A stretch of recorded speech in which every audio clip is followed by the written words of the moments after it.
नमस्कार साथियों।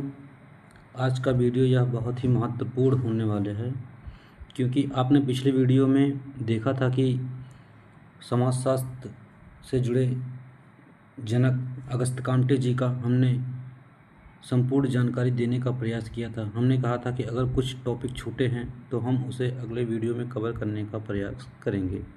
तो साथियों, हम इस वीडियो में एक बार फिर से रिवीजन करते हैं और समाजशास्त्र से जुड़ी सारी जानकारी, अगस्त्य कामटे जी के बारे में सारी जानकारी आपको देते हैं।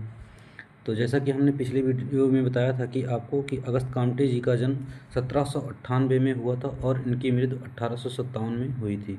अगस्त्य कामटे जी के गुरु का नाम सेंट साइमन था। इनकी एक पुस्तक थी सोशल बायोलॉजी, जो इसी पुस्तक को वो आगे ले जाके इसी में समाज से जुड़ी सभी जानकारियों को देना चाहते थे।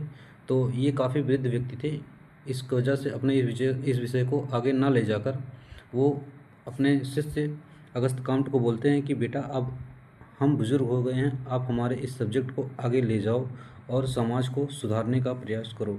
तो अगस्त्य कामट जी ने अपने गुरु का बात मान के और इस विषय को आगे लाने का प्रयास करते हैं।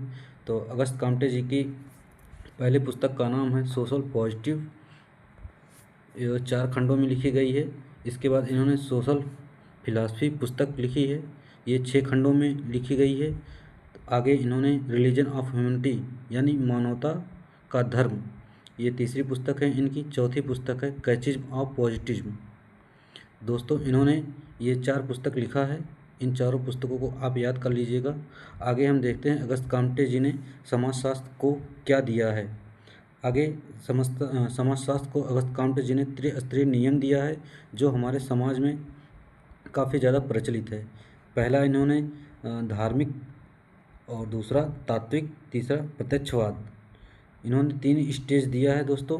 पहला है थियोलॉजिकल स्टेज, दूसरा है मेटाफिजिकल स्टेज, चौथा है पॉजिटिव स्टेज।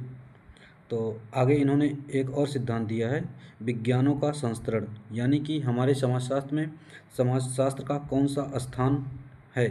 तो इन्होंने अपने समाजशास्त्र को एक क्रम वाइज रखा है, क्योंकि ये समाजशास्त्र के जनक माने जाते हैं, इसीलिए इन्हें समाजशास्त्र को एक क्रम वाइज रखा है। जैसा कि आपको हम बताते हैं, सबसे पहले इन्होंने मैथ को रखा है। ये कहते हैं कि मैथ एक स्वतंत्र विज्ञान है, इसलिए इन्होंने सबसे पहले मैथ को रखा है।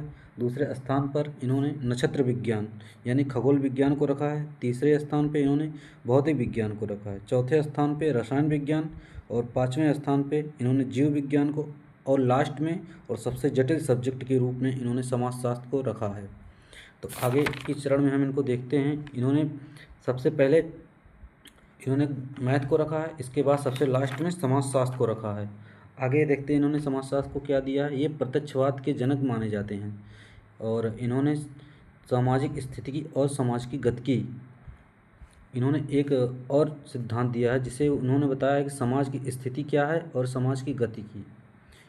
आगे के क्रम में ये देखते हैं कि हम कि मानवता का धर्म नर सेवा नारायण सेवा। समाजशास्त्र में इन्होंने नर सेवा और नारायण सेवा को माना है कि अगर हम किसी व्यक्ति का सेवा करते हैं, यानी कि किसी व्यक्ति की अगर हम सेवा करते हैं, तो वो समझिए कि आप भगवान की सेवा कर रहे हैं।